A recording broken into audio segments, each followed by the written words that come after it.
quiet the waters. I have suffered with those that I saw suffer. A brave vessel, no doubt, had some noble creatures in her, dashed all to pieces. Poor souls, they perished. Had I any power, I would have sunk the sea within the earth before it swallowed the good ship and the frightened souls within her. Collect yourself. Tell your piteous heart that there is no harm done. Really, Father? No harm. I have done nothing but for thy sake. Who knows not what thou art, more than I am just Prospero, lord of this poor island. Fortune never did enter my thoughts. 'Tis time I should tell thee more. Wipe your eyes. Sit there. The wreck which touched thy pity, I by magic so saved thee, that there is not a soul harm on the vessel thou sawest sink. Really, Father? No harm. Do you remember a time before you came into this island? I do not think thou canst, for then thou wast only 3 years old. Certainly, sir, I can. What do you remember? 'Tis vague and more like a dream than a doubt. Had I not once 4 or 5 women that attended me? You did, and more, Miranda, but how is it that this lives in my mind? Do you remember how you came here? No, that I do not remember. 12 years ago, Miranda, thy father was Duke of Milan and a prince of power. Sir, are you not my father? I am your father. I was Duke of Milan, and my only daughter, a princess no less. I was a princess? By what foul play had we that we came from Milan to this? Or was it a good thing? Both, my daughter. By foul play we were heaved into the sea, but blessedly drifted into this island. Oh, my heart bleeds to think of the trouble I have been to you, Father. Please go on.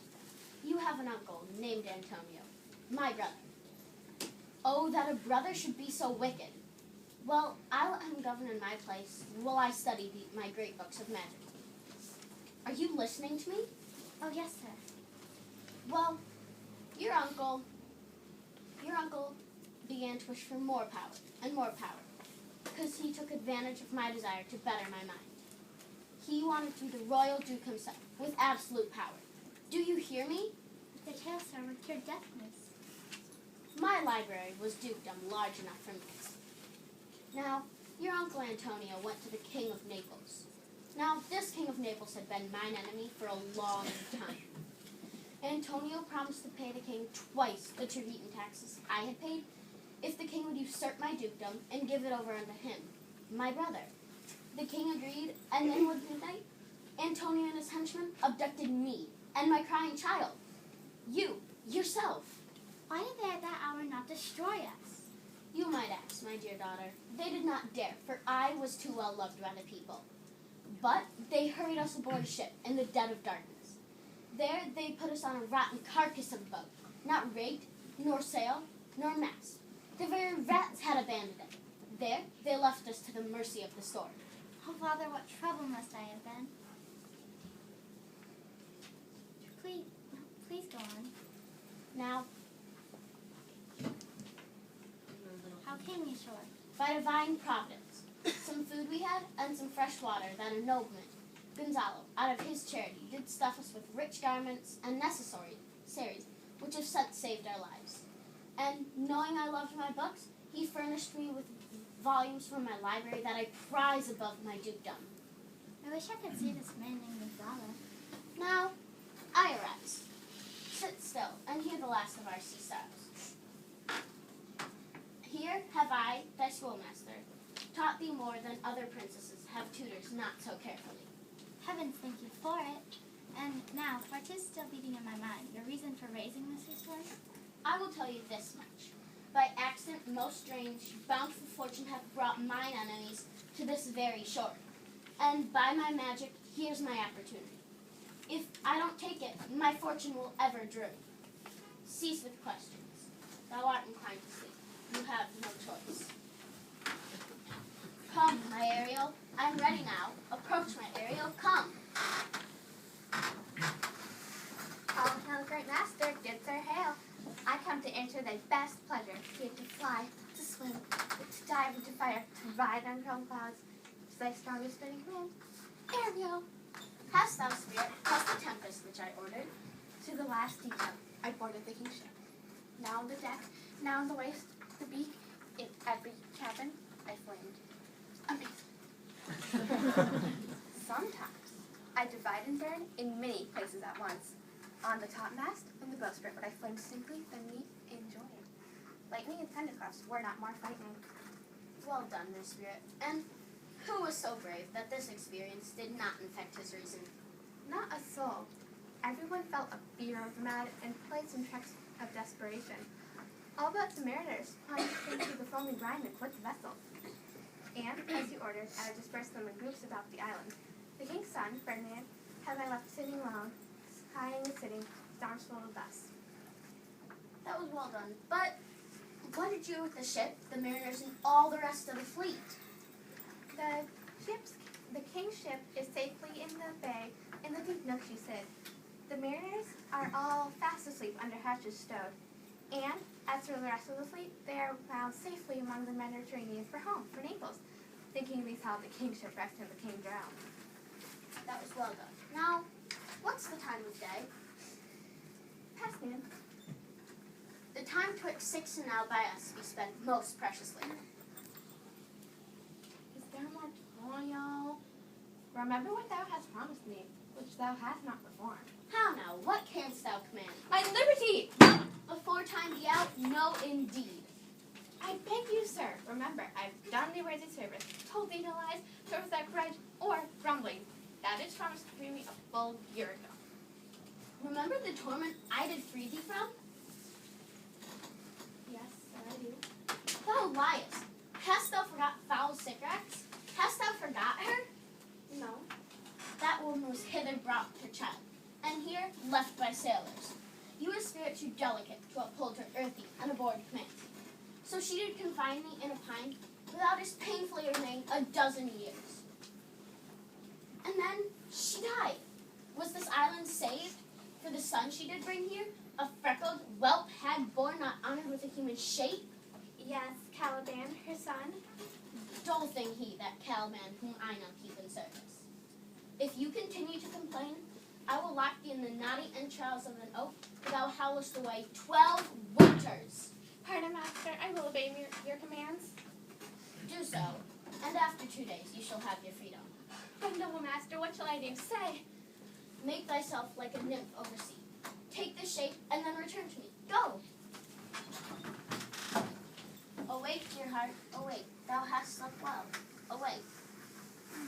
The strangeness of your story put me to sleep. Come, let's visit Caliban, my slave, who never gives us kind answers. 'Tis a villain, sir, I do not love to look on. But we must. He makes our fire, fetches in our wood, and serves us well. What ho! Slave, Caliban, you piece of earth, speak! I brought in wood enough. Come forth. There's other business for you. My quaint area. Let me whisper in your ear. My lord, it shall be done.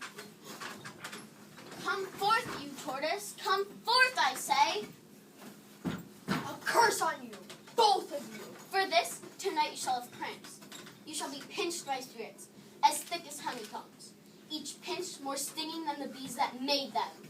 I must eat my dinner. This island is mine by my mother Sycorax, which you took away from me.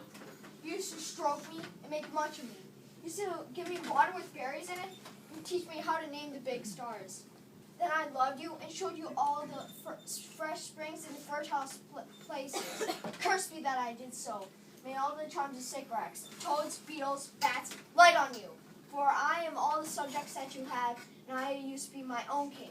Now you keep me in this cave and won't let me roam the rest of the island. Lying slave, I was kind to you, till you frightened Miranda with your curses. I hate her.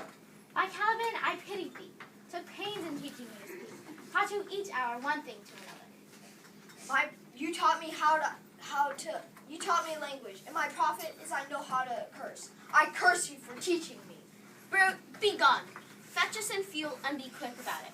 You hesitate or neglect, I shall make thee roar that beasts shall tremble at your yelling. I must obey. This art is too powerful. Go!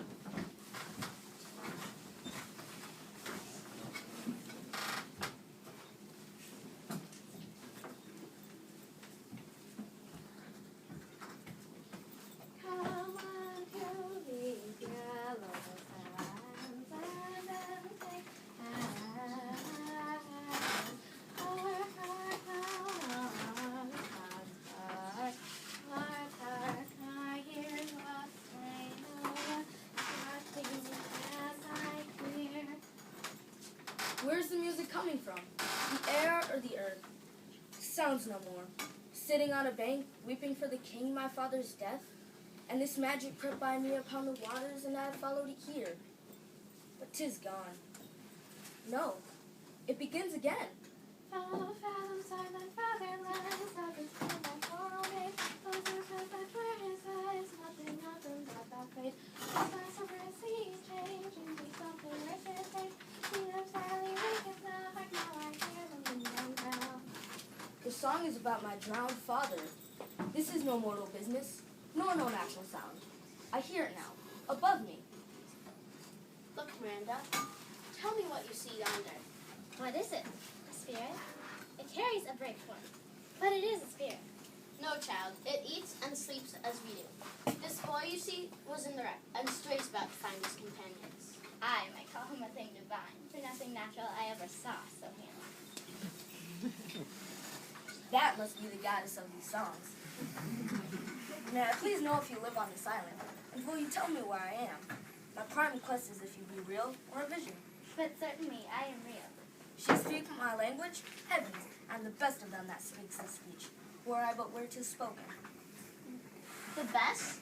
What if the king of Naples heard thee? He does hear me, and that he does I'll weep.